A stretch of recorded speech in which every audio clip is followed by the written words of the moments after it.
जी बिस्मिल्लाहिर्रहमानिर्रहीम। आज हम एक क्रिकेट क्लब में मौजूद हैं जहां पे हम फ्रेशमेंट के लिए आए हैं। देखें, कोई भी खेल जिसमें कोई नाजायज़ काम ना हो, जुआ ना हो, शर्त ना लगी हो, तो वो आपकी अगर वर्जिश को आपको एक्टिव करता है, आपके जिस्म के लिए सेहत वाला हो, तो वो खेलना चाहिए। यानी कोशिश ये करें कि अपने जिस्म को एक्टिव रखने के लिए करना चाहिए।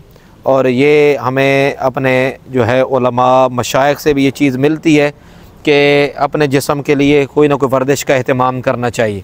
आज हम क्लब में आए हैं अपने आप को फ्रेश करने के लिए, खेलने के लिए कुछ देर, ताकि इस चीज़ में भी हमें जो है वो रिफ़्रेशमेंट करनी चाहिए। और आप सब के लिए ये पैगाम है कि जो है निकलना चाहिए, कोई ना कोई दिन ऐसा निकालना चाहिए ताकि इंसान जो है वो फ्रेश रहे। आज ईद का दूसरा दिन है और हम इस वक्त ग्राउंड में मौजूद हैं। हमारे बच्चे छोटे छोटे भी ग्राउंड में आ चुके हैं और अभी स्टार्टिंग थोड़ा सा एक दो गेंदें होंगी। सामने अलामा साहब गेम कर रहे हैं। आइए थोड़ा अलामा साहब की तरफ चलते हैं और इनसे गुफ्तगू करते हैं। थोड़ा मुजाहिद आप आगे तशरीफ़ ले आएँ। हमारे कैमरा मैन इस वक्त मुजाहिद हैं जो ये वीडियो बना रहे हैं।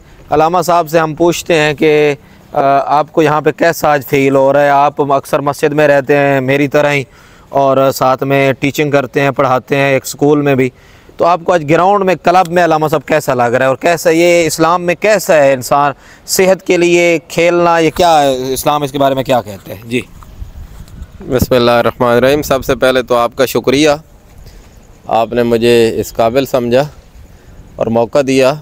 बात यह है कि मेरा एमफिल का थीसिस जो है वो इसी मौजू के ऊपर है, इस्लाम का तसव्वुर तफरीह। तो उसके अंदर मैंने इस्लाम के अंदर जो तफरीह का जायज़ मकाम है वो भी बयान किया है और जो उसकी जायज़ सूरतें हैं वो भी मैंने बयान की है।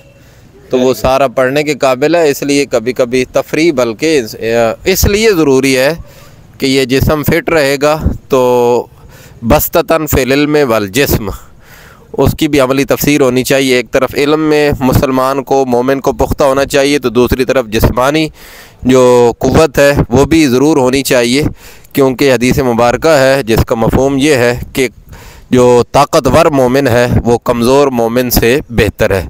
तो इसलिए ताकतवर मोमिन वही है जो वर्जिश और खेल और कूद में हिस्सा लेता है और अपने जिस्म को फ़िट रखता है।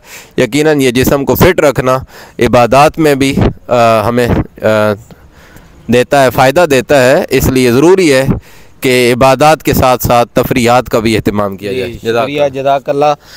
क़िबला अलामा साहब, आपने बहुत अच्छी आपने हमें समझाया है, इसकी डेफिनेशन की है। Very good. इंशाल्लाह हम इंजॉय कर रहे हैं और आपको कुछ ना कुछ झलकियाँ भी दिखाएंगे अपने खेलने की।